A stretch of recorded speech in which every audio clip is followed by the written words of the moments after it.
جب اس نے کہا کہ میں اللہ اور اللہ کے رسول سے محبت رکھتا ہوں تو اللہ کے نبی نے ایک دم جواب دیا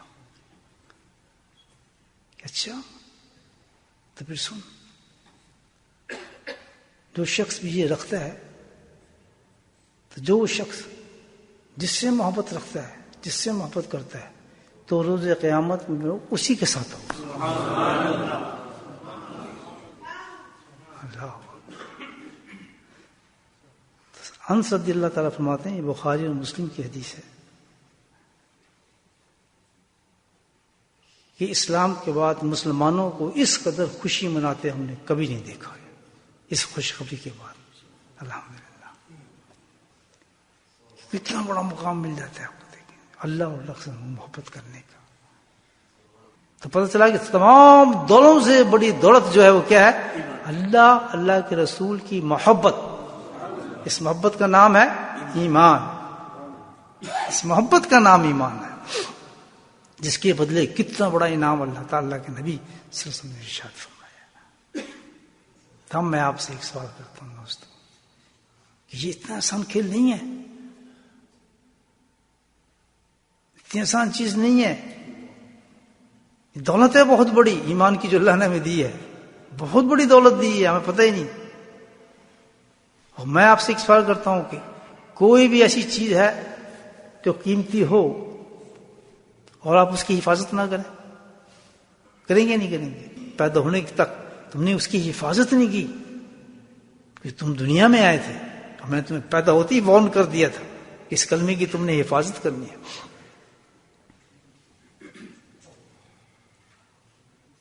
انتہا سخت حفاظت ہے اس کی، اس کلمے کی۔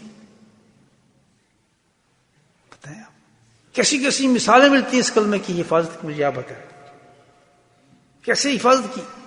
حضرت بلال رضی اللہ تعالیٰ عنہ نے، دیکھیں نا واقعات کیسے اسلام کے اندر ہمارے سامنے آتے چلے گئے۔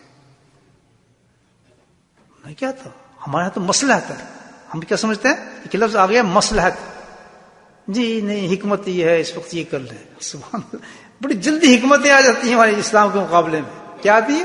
نہیں جی مصلحت ہے، آج کل ایسا کر لیں تو چلتا ہے جناب، کیونکہ یہ نہیں کریں گے تو آپ کو پتہ ہے، آپ سمجھ رہے ہوں گے میرے ایکشن سے بات جو آج کل ہم کرتے ہیں، کیا نہیں جی آپ اس دنیا میں ہیں یا یہاں مصلحت کام سے کرنا چلتا ہے، چلو نہیں یار مصلحت کی بات ہے یہ نا۔ یہ مصلحت کا نام کیا ہے؟ حقیقت میں شیطان ہے جو کوپریٹ کرا رہے ہیں آپ کو، تعاون پیدا کر رہے ہیں آپ کے درمیان۔ امام حسین نے اس کی حفاظت کر کے بتائی ایمان کی، کہ ایمان کی حفاظت کے لیے اس درجے تک بھی کسی انسان کو جانا پڑے تو چلا جائے، سودا سستا ہے۔ اتنا سا بچہ جا رہا ہے جائے، پیاسا ہے تو جائے، بڑا جا رہا ہے جائے، بھوکا جا رہا ہے جائے، پانی بند جائے،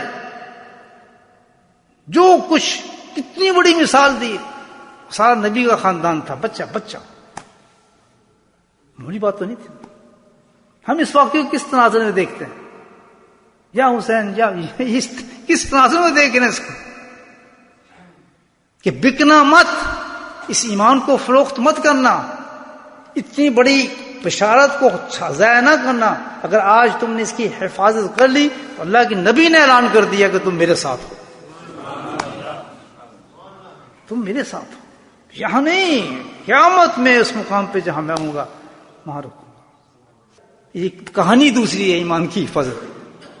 نماز نام حفاظت نہیں ہے، روزہ نام حفاظت نہیں ہے، حجوں کی تعداد حفاظت نہیں ہے، حفاظت اور چیز ہے۔ حضرت امام حسین نے کر کے دکھایا کہ حفاظت یہ چیز ہے۔ اتنا سستا ہے نبی پاک کے ساتھ رہنا جنت کے اندر کہ 4 نمازیں پڑھ کے ہم جنت لے لیں گے۔ بہت قریب ہے زندگی، لیکن کتنا بڑا موقع اللہ سبحانہ تعالیٰ دیتا ہے۔ ہم اب بھی بکھرے ہوئے ہیں، اب بھی گناہوں میں ڈوبے ہوئے ہیں۔ ہاں وعدہ کریں، محرم کا مہینہ بہت بابرکت ہے، حرمت کے مہینے والوں میں سے ایک مہینہ ہے، ایک ایک دن اس کا بڑا قیمتی ہے، تاریخیں ہیں اس کے اندر۔ یہ تو پرماننٹ تاریخ ہے جو میں آپ کو بتا رہا ہوں، جس میں بہت بڑا ہمارے سامنے ایک پیغام آیا ہے۔ ہم یہ نہ سوچ رہے کہ اتنے گناہ میرے سر پر ہیں، میں اتنے وہ کیے، نہیں، اللہ کہتا ہے آج بھی تو توبہ کر تو حسینی بن جائے۔ ایک طرف کیا کہا جا رہا ہے، ایک طرف یہ کہا جائے کہ تم میرے ہو گئے میری ساتھ چلو گے، میری اطاعت کرو گے، یہاں دنیا میں نہیں آخرت تک تمہیں لے کے چلوں گا. اور دوسری طرف کہا جا رہا ہے ان تشبہ قوم فاہ منہم، کہ جو میرے دشمنوں کی، میرے غیروں کی نقل کرے گا تو چاہے کتنی نمازیں، کتنے حج، کتنے روزے لیا، تیرا نبی کہتا ہے کہ تجھے آخرت میں قبر میں اسی کے ساتھ اٹھایا جائے گا. اللہ آزماتا ہے بھوک سے، ننگ سے، پیاس سے، بیماریوں سے، حرام سے، یہ سب اپس اینڈ ڈاؤن ہیں، ساری آزمائش ہیں. قالوا ان اللہ، بس کہتے چلے جاؤ سب تیرا ہی ہے، سب تیرا ہی ہے، صبر کو پکڑ لو. اللہ پاک نے ایک لاک دے دیا اس کے ساتھ کہ گھبراؤ نہیں، میں تمہارے ساتھ ہوں. ان اللہ مع المحسنین، جو ایک حفاظت کرنا چاہتے ہیں، محسنین ہیں وہ لوگ اللہ کے نزدیک، تو اللہ کہتے ہیں میں ان کے ساتھ ہوں ہمیشہ. فکر کیوں کرتے ہو؟ حفاظت کرنا چاہتے ہو، ہاتھ کھڑا کر جو کرنا چاہتا ہے. چاہتے ہیں ایمان کی حفاظت کرنا، سچی بات ہے. لاک میں بتا دیتا ہوں، آپ قرآن بتاتے ہیں، اللہ نے لاک بتایا کہ ایسا لاک دیا ہے میں نے کہ شیطان کی جڑ ہل جاتی ہو، پہنچ نہیں سکتا، ایسا لاک لگا دے گا تو تمہارے اوپر وسوسے سے پیدا نہیں کرنے دے گا انشاءاللہ. بتاؤں کیا ہے؟ وَاذْكُرُوا اللَّهَ كَثِيرًا لَعَلَّكُمْ تُفْلِحُونَ. بولے سبحان اللہ. یا الذین آمنوا ذکرا کثیرا وسبحوه بکرۃ وصیلا هو الذی یصلی علیکم وملائکتہ لیخرجکم من الظلمات الی النور وکان بالمؤمنین. اور حسن السن فرمایا یا اللہ مجھے کوئی ایسی چیز بتا تیری بڑی عبادت کرتا ہوں، میری امت بھی، میں بھی ایمان کے ساتھ. نبی کہہ رہے ہیں، پوچھ رہے ہیں، ہم تو امتی ہیں. نبی کہہ رہے ہیں کیا اللہ اتنا فکر ہے ان کا. انبیاء کو فکر ہے، آج ہمیں فکر نہیں اس چیز کا کہ ہم اس کی حفاظت کریں. گھر کی حفاظت کر کے آتے ہیں کہ ایمان کو شیطان کو حوالے کیا ہوا ہے. ایک لاک ہی نہیں ہمارے پاس. کیا ہے لاک نہیں لگاتے. کتنا اللہ نے قرآن کے اندر اعلان فرمایا ہے کہ لٹ جاؤ گے تم، برباد ہو جاؤ گے. لاکھ لگاؤ. کیا اللہ بتایا؟ اللہ موسیٰ علیہ السلام سے جب کہا کہ یا اللہ بتاؤ مجھے لاؤ کہ میں شیطان سے بچ جاؤں، میری امت بھی بچے، سب کچھ. تو فرمایا موسیٰ تو ایک کام کر، کیا کہ کثرت کے ساتھ میرا ذکر کرتا رہے.